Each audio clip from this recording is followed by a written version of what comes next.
Hello everyone, welcome to 4 hours study. दोस्तों, daily current affair में आज हम देखने वाले हैं 6 दिसंबर 2023 के करंट अफेयर्स के कुछ महत्वपूर्ण सवालों को। अगर आप किसी भी एग्जाम की तैयारी करते हैं तो ये वीडियो आपके लिए महत्वपूर्ण है, इसलिए वीडियो को आप पूरा देखना। तो चलिए शुरू करते हैं कल के रिवीजन क्वेश्चन से। ICFRE की पहली महिला महानिदेशक कंचन देवी बनी है। खादी माटी कला महोत्सव 2023 का आयोजन गुजरात में किया गया। एल लोब्रेगाट ओपन में भारतीय शतरंज खिलाड़ी वैशाली रमेश बाबू ने ग्रैंड मास्टर का खिताब जीता है। और अभी हाल ही में आई चक्रवाती तूफान मिचोंग से जो तमिलनाडु प्रभावित हुआ है और ये अब आंध्र प्रदेश की ओर भी बढ़ गया है। विधानसभा चुनाव 2023 में तेलंगाना राज्य में कांग्रेस ने सरकार बनाई है और विधानसभा चुनाव 2023 में मध्य प्रदेश में बीजेपी ने 163 सीटों से जीत दर्ज की है। मध्य प्रदेश के मुख्यमंत्री शिवराज सिंह चौहान ने बुधनी विधानसभा सीट से चुनाव जीता है। COP28 सम्मेलन में UAE ने $30 बिलियन के फंड इन्वेस्ट करने की घोषणा की है। UTT राष्ट्रीय रैंकिंग टेबल टेनिस चैंपियनशिप 2023 पुरुषों में मानव ठक्कर ने जीती है। देश के पहले राष्ट्रपति डॉक्टर राजेंद्र प्रसाद की 2023 में 139वीं जयंती मनाई गई है। आज का पहला सवाल है, डेविस कप 2023 का खिताब किसने जीता है? तो इसका आंसर ऑप्शन नंबर ए है, इटली ने। जानिक सिनर ने अद्भुत प्रदर्शन जारी रखते हुए अपना मैच जीता है, जिससे इटली ने फाइनल में ऑस्ट्रेलिया को हराकर 47 सालों के बाद दूसरी बार डेविस कप टेनिस ओपन जीता है। इटली का 1976 के बाद यह पहला डेविस कप खिताब है। यह अंतर्राष्ट्रीय टेनिस महासंघ यानी ITF द्वारा आयोजित एक पुरुष टेनिस टूर्नामेंट है। इसकी शुरुआत साल 1900 में हुई थी। डेविस कप के संस्थापक रॉबर्ट F डेविस हैं। इसका सर्वाधिक बार विजेता संयुक्त राज्य अमेरिका है। इसने यह खिताब 32 बार जीता है। इसका पहला खिताब अमेरिका ने ही जीता था। अंतर्राष्ट्रीय टेनिस महासंघ यानी ITF की स्थापना 1913 में हुई थी। प्रेसिडेंट्स कलर या राष्ट्रपति निशान 2023 पुरस्कार से किसे सम्मानित किया गया है? तो इसका आंसर ऑप्शन नंबर सी है, AFMC। राष्ट्रपति द्रौपदी मुर्मू ने 1 दिसंबर को पुणे के सशस्त्र बल चिकित्सा कॉलेज यानी AFMC के 75 वर्ष पूरे होने के अवसर पर प्रेसिडेंट्स कलर या राष्ट्रपति निशान पुरस्कार 2023 प्रदान किया है। प्रेसिडेंट्स कलर अवार्ड की शुरुआत 1951 को हुई थी। यह भारत की किसी भी सैन्य इकाई को दिया जाने वाला सबसे बड़ा सम्मान है। 2024-25 के लिए किस देश को अंतर्राष्ट्रीय समुद्री संगठन यानी IMO परिषद के लिए फिर से चुना गया है? तो इसका आंसर ऑप्शन नंबर बी है, भारत को चुना गया है। भारत को अंतर्राष्ट्रीय समुद्री संगठन परिषद के लिए 2024-25 के लिए फिर से चुना गया है। परिषद IMO का कार्यकारी अंग है और संगठन के काम की निगरानी के लिए जिम्मेदार है। अंतर्राष्ट्रीय समुद्री संगठन की स्थापना 17 मार्च 1948 को हुई थी।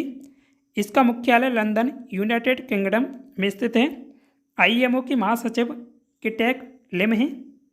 66वीं राष्ट्रीय निशानेबाजी चैंपियनशिप 2023 किस राज्य ने जीती है?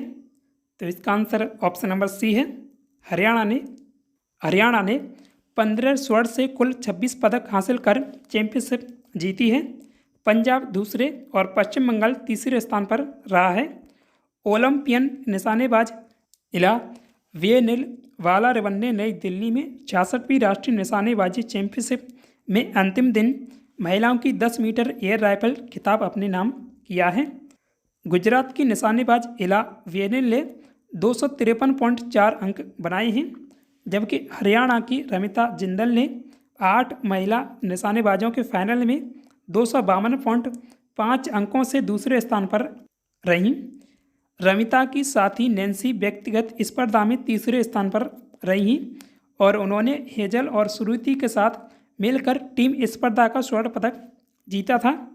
रमिता ने 254.9 अंक से जूनियर एयर राइफल स्पर्धा में स्वर्ण पदक जीता है।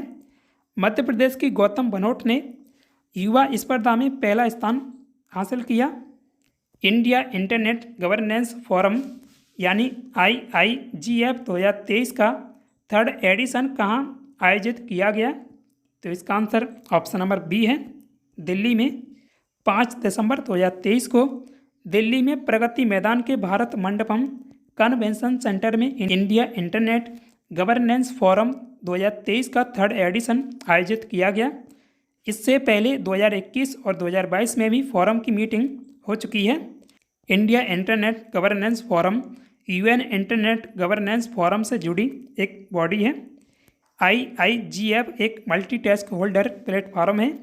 ये प्लेटफॉर्म भारत में इंटरनेट से जुड़ी पब्लिक पॉलिसी बनाने पर काम करते हैं। इस बार फोरम के थर्ड एडिशन की मीटिंग की थीम है भारत के डिजिटल एजेंडे के समायोजन की दिशा में अग्रसर होना। इलेक्ट्रॉनिक और सूचना प्रौद्योगिकी मंत्रालय ने कहा है कि इस इवेंट में भारत में एक सुरक्षित और विश्वसनीय साइबर स्पेस डेवलप करने को लेकर चर्चा की जाएगी। जुलाई 2006 में UN के secretary general space adviser for internet governance Nitin Desai ने इस फोरम की शुरुआत की थी। हर साल IGF की एनुअल मीटिंग होती है। IGF यानी इंटरनेट गवर्नेंस फोरम 2023 में 8 से 12 अक्टूबर के बीच जापान के टोक्यो शहर में IGF की 18वीं एनुअल मीटिंग हुई। मल्टीलेटरल नेवल एक्सरसाइज यानी मिलान 2024 का आयोजन कहाँ होगा? तो इसका आंसर ऑप्शन नंबर ए है, विशाखापट्टनम में।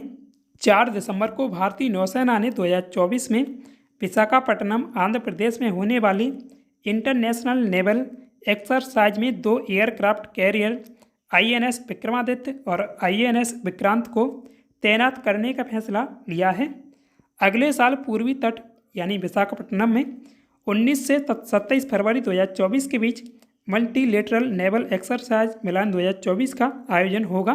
भारतीय नौसेना की ईस्टर्न नेवल कमांड इस फ्लैगशिप एक्सरसाइज का आयोजन करेगी।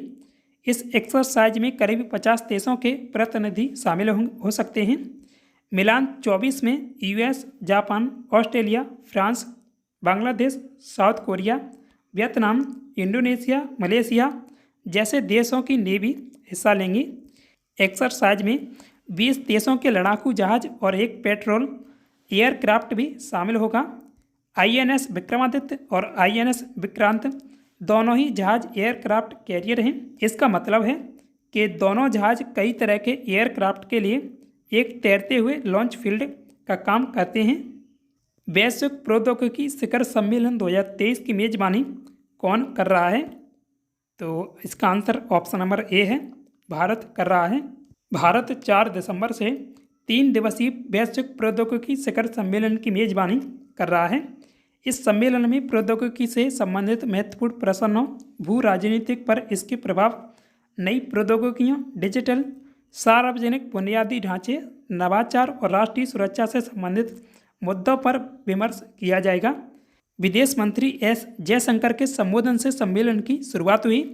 2023 में इस सम्मेलन की थीम है जियो पॉलिटिक्स ऑफ टेक्नोलॉजी। भू प्रौद्योगिकी पर आधारित सम्मेलन की सह मेजबानी विदेश मंत्रालय का policy planning and research division और कार्नेगी इंडिया द्वारा की जा रही है। यह सम्मेलन का 8वां संस्करण है जो नई दिल्ली में आयोजित किया जा रहा है। किस देश के राष्ट्रपति विलियम सोमाई रूटो 3 दिन की यात्रा पर भारत आए हैं? तो आंसर ऑप्शन नंबर बी है, वे केन्या के राष्ट्रपति हैं। 4 दिसंबर को केन्या के राष्ट्रपति विलियम सोमाई रूटो 3 दिन की यात्रा पर भारत पहुँचे। यह रूटो की पहली भारत यात्रा है। 6 सालों बाद केन्या से कोई राष्ट्रपति भारत दौरे पर आए हैं। केन्या के राष्ट्रपति ने दिल्ली में राजघाट पर महात्मा गांधी को श्रद्धांजलि भी दी। रूटो ने कहा है कि केन्या भी भारत के प्रधानमंत्री नरेंद्र मोदी के ग्लोबल साउथ के एजेंडे पर कायम है। ग्लोबल साउथ में अफ्रीका, एशिया, लैटिन अमेरिका के विकासशील और सबसे कम विकसित देश आते हैं। ग्लोबल साउथ की कोई ज्योग्राफिकल डेफिनेशन नहीं है। इस समूह के ज़्यादातर देश अंग्रेजों के उपनिवेश रह चुके हैं। ग्लोबल साउथ टर्म पहली बार 1969 में अमेरिकी राइट कार्ल ओगल लेस्वी ने दिया था। केन्या की राजधानी नैरोबी और इसकी मुद्रा केन्याई शिलिंग है। हाल ही में INS संध्या किसे सौंपा गया है? तो इसका आंसर ऑप्शन नंबर ए है, नौसेना को। 4 दिसंबर को defence PSU garden reach ship builders and engineers यानी GRSE ने अब तक का सबसे बड़ा सर्वे वेजल यानी सर्वेक्षण पोत INS संध्या भारतीय नौसेना के नाम किया है। INS संध्या को बनाने में 80% से ज़्यादा स्वदेशी सामान का इस्तेमाल हुआ है। इंडियन नेवी के लिए GRSE के 4 सर्वे वेजल यानी जहाज बनाए जा रहे हैं। INS संध्या इसी सीरीज में पहला जहाज है। रक्षा मंत्रालय के मुताबिक इस जहाज को बनाने की प्रक्रिया 12 मार्च 2019 को शुरू हुई थी। इसे 5 दिसंबर 2021 को लॉन्च कर दिया गया था। पोर्ट्स और समुद्र में कई तरह के परीक्षणों के बाद INS संध्या को 4 दिसंबर 2023 को नेवी डे के मौके पर नौसेना को सौंप दिया गया है। इस जहाज की लंबाई 110 मीटर है। इस जहाज का इस्तेमाल फुल स्केल कोस्टल और डीप वाटर हाइड्रोग्राफिक सर्वे करने के लिए किया जाएगा। INS संध्या ने इसी नाम से सर्वे वेजल की जगह ली है। 1981 में कमीशन हुए जहाज INS संध्या 2021 तक नेवी का हिस्सा था। 2023 में COP28 की मेजबानी कौन कर रहा है? तो इसका आंसर ऑप्शन नंबर ए है, संयुक्त अरब अमीरात कर रहा है। और इसका पहला सम्मेलन 1995 में जर्मनी में आयोजित किया गया था। 4 दिसंबर को दुबई UAE में चल रही क्लाइमेट समिट COP28 में भारत ने 2030 तक फील्ड के तौर पर कोयले का इस्तेमाल पूरी तरह से रोकने पर हस्ताक्षर करने से मना कर दिया है। हालांकि फ्लैज UNFCCC फ्रेमवर्क का हिस्सा नहीं थी। भारत के अलावा Japan, Australia, Canada, Chile, Brazil, Nigeria और बारबाडोस ने भी इस प्लेज पर साइन नहीं किया है। फेज वाइज कोयले का उपयोग बंद करने की यह पहल COP28 होस्ट करने वाले देश UAE की है। दरअसल भारत ने 2030 तक रिन्यूएबल एनर्जी के उपयोग को 3 गुना बढ़ाने के ड्राफ्ट पर साइन नहीं किए हैं। इसी ड्राफ्ट में फेज वाइज कोयले का इस्तेमाल रोकने का जिक्र था। देश में 75% पावर सप्लाई अब भी कोयले पर निर्भर है। कुल बिजली का सिर्फ 22% हिस्सा रिन्यूएबल एनर्जी से आता है। भारत ने 2024-25 तक 1.31 बिलियन टन और 2030 तक 1.5 बिलियन टन कोयला प्रोड्यूस करने का लक्ष्य रखा है। इसके अलावा भारत ने 2030 तक अपनी एनर्जी की ज़रूरतों का 50% हिस्सा रिन्यूएबल एनर्जी से प्रोड्यूस करने और 2070 तक 100% रिन्यूएबल एनर्जी से प्रोड्यूस करने का लक्ष्य रखा है। COP28 जलवायु को लेकर यूनाइटेड नेशंस यानी UN की सालाना यह 28वीं बैठक है। इसमें सभी देशों की सरकारों के बीच जलवायु परिवर्तन से निपटने के लिए चर्चा होती है।